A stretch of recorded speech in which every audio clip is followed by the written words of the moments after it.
Jauh sebelum saat ini tiba, Pulau Jawa yang saat ini membentang luas terpisah dengan Pulau Sumatera, konon sebelumnya adalah menjadi satu bagian di dalam wilayah, yaitu Pulau Jawa. Namun setelah terjadi sebuah letusan yang sangat hebat pada sebuah gunung, yaitu Gunung Krakatau, mengakibatkan terbelahnya Pulau Jawa menjadi beberapa bagian, di antaranya yaitu menjadi terbentuknya sebuah wilayah, salah satunya Pulau Sumatera. Meletusnya Gunung Krakatau yang memicu tsunami besar pada 1883 dan menelan puluhan ribu korban jiwa, ternyata bukan peristiwa erupsi terbesar gunung yang tertanam di Selat Sunda ini. Jauh sebelumnya, Gunung Krakatau purba pernah meledak sangat hebat. Efeknya konon sampai membelah Pulau Jawa dan melahirkan Pulau Sumatera. Dalam naskah Jawa kuno, bertajuk Pustaka Raja Parwa, diperkirakan ditulis pada awal abad ke-5 Masehi. Di dalam naskah tersebut tertulis, ada suara guntur yang menggelegar berasal dari Gunung Batuara. Ada pula goncangan bumi yang menakutkan, kegelapan total, petir dan kilat. Kemudian datang badai angin dan hujan yang mengerikan, dan seluruh badai menggelapkan seluruh dunia. Sebuah banjir besar datang dari Gunung Batuara, dan mengalir ke timur menuju Gunung Kamula. Ketika air menenggelamkannya, Pulau Jawa terpisah menjadi dua, menciptakan Pulau Sumatera. Demikian catatan yang termaktub dalam naskah itu. Brand George Escher, ahli geologi Belanda, menyimpulkan Gunung Batuara yang disebut dalam naskah kuno, Pustaka Raja Parwa adalah Gunung Krakatau purba. Guru besar Universitas Leiden, yang wafat pada 11 Oktober 1967 ini, memang kerap meneliti gunung-gunung api di Nusantara, termasuk Krakatau, Kelut, Galunggung, Merapi, dan lainnya. Dampak letusan dahsyat Gunung Krakatau purba dirasakan hingga ke berbagai penjuru dunia.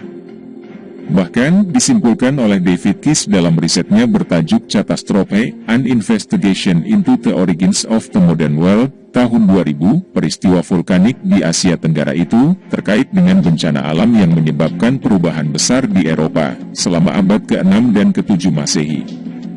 Tinggi Gunung Krakatau purba lebih dari 2000 meter, di atas permukaan laut, dan memiliki lingkaran pantai mencapai 11 km.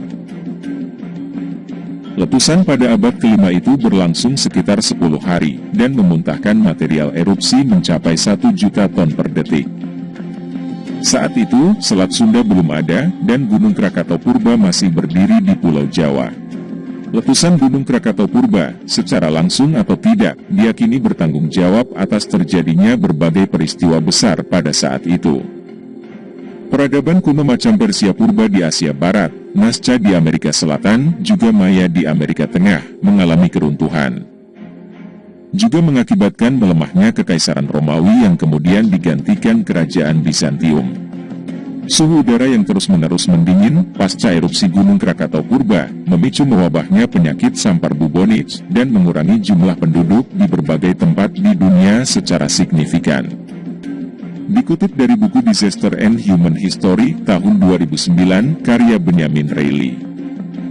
Iklim yang tidak menentu itu, menyebabkan maraknya wabah pes di sejumlah kawasan, terutama di Afrika bagian timur, dan menimbulkan kerugian besar bagi manusia. David Kiss, tahun 2000, merumuskan beberapa kesimpulan terkait letusan Gunung Krakatau purba. Salah satunya yaitu, ledakan tersebut berdaya sangat besar dan mengguncang Jawa. Akibatnya, sebagian tanah ambles yang membentuk Selat Sunda, serta membelah sebagian Pulau Jawa yang melahirkan Pulau Sumatera. Gunung Krakatau purba hancur setelah erupsi dahsyat pada abad ke-5 itu dengan menyisakan kaldera, atau kawah besar di bawah laut. Tepi kawahnya membentuk 3 pulau, yakni Pulau Rakata, Pulau Panjang, atau Pulau Rakata Kecil, dan Pulau Sertung. Setelah itu, mulai terbentuk Gunung Krakatau baru yang kelak juga meledak hebat serta hancur pada tahun 1883. Di lokasi bekas berdirinya Gunung Krakatau purba, dan Gunung Krakatau lanjutannya di Selat Sunda, lahirlah Gunung Anak Krakatau yang kini sedang meningkat aktivitasnya, dan sempat memicu tsunami pada 22 Desember 2018 lalu.